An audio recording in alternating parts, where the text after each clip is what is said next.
પ્રસ્તુત છે પ્રાસંગિક વિષય છે ભૌતિક વિજ્ઞાની સ્ટીફન હોકિંગ. પઠન કરી રહ્યા છે શીતલ વૈષ્ણવ અને સંપાદન કરી રહ્યા છે અશરફ નથવાણી. વિજ્ઞાનના ઇતિહાસમાં કેટલીક વ્યક્તિઓ એવી જન્મે છે કે જેઓ માત્ર પોતાની શોધોથી નહીં પરંતુ પોતાના જીવનથી પણ યુગને નવી દિશા આપે છે. સ્ટીફન વિલિયમ હોકિંગ એવી જ એક અસાધારણ પ્રતિભા હતા. તેઓ બ્રિટિશ વૈજ્ઞાનિક હતા, પરંતુ તેમનો વિચાર વિશ્વ સમગ્ર માનવજાત માટે હતો.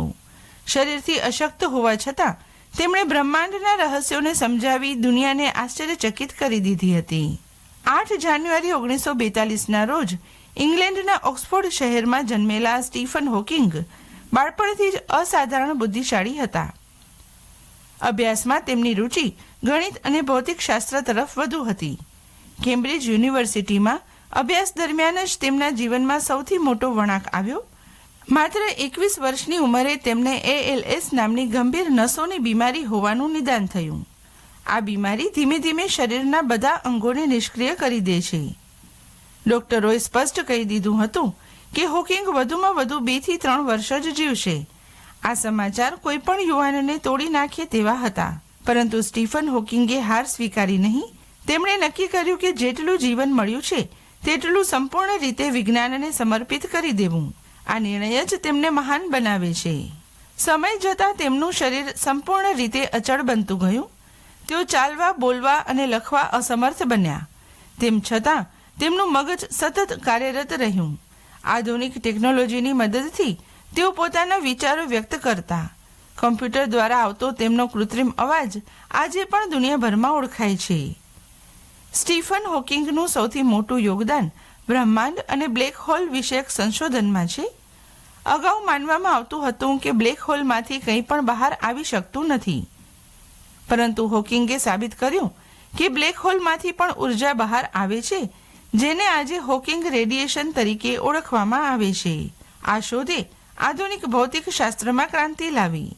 તેઓ માનતા હતા કે બ્રહ્માંડ માત્ર વૈજ્ઞાનિકોની મિલકત નથી, સામાન્ય માણસને પણ તેને સમજવાનો અધિકાર છે. આ વિચારથી પ્રેરાઈને તેમણે એ બ્રીફ હિસ્ટ્રી ઓફ ટાઈમ જેવી પ્રસિદ્ધ કિતાબ લખી. આ કિતાબે સમય, અવકાશ, ઈશ્વર, બ્રહ્માંડની શરૂઆત જેવા ગહન વિષયોને સરળ ભાષામાં લોકો સુધી પહોંચાડ્યા. વિશ્વભરમાં કરોડો પ્રતિઓ વેચાઈ અને વિજ્ઞાનને લોકપ્રિય બનાવવામાં મહત્વની ભૂમિકા ભજવી. સ્ટીફન હોકિંગ માત્ર વૈજ્ઞાનિક જ નહોતા, તેઓ એક દાર્શનિક વિચારક પણ હતા. તેઓ વારંવાર કહેતા કે જ્યાં સુધી જીવન છે ત્યાં સુધી આશા છે.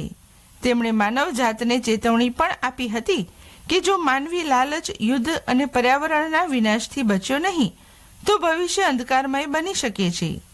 સાથે સાથે તેઓ માનવ બુદ્ધિ અને ટેકનોલોજીની શક્તિમાં અઢળક વિશ્વાસ રાખતા. તેમનું જીવન દિવ્યાંગ લોકો માટે વિશેષ પ્રેરણા સ્ત્રોત છે. હોકિંગે સાબિત કરી દીધું કે અશક્તતા કોઈ અભિશાપ નથી, પરંતુ સંઘર્ષને નવી દિશા આપનાર શક્તિ બની શકે છે. 14 માર્ચ 2018ના રોજ સ્ટીફન હોકિંગનું અવસાન થયું, પરંતુ તેઓ ગયા નથી. તેમનું વિજ્ઞાન, તેમનો વિચાર અને તેમનો સંદેશ આજે પણ જીવંત છે. જ્યારે પણ માનવજાત બ્રહ્માંડ તરફ નજર કરશે ત્યારે હોકિંગનું નામ આપમેળે સ્મરણમાં આવશે. સ્ટીફન હોકિંગ સાચા અર્થમાં એ સાબિત કરે છે કે માણસની સાચી ઓળખ તેની દેહયાત્રાથી નહીં પરંતુ તેની વિચાર યાત્રાથી બને છે. અશક્ત દેહમાં વસેલો આ અનંત બ્રહ્માંડ માનવ ઇતિહાસમાં સદાય પ્રેરણાનો પ્રકાશ ફેલાવતો રહેશે.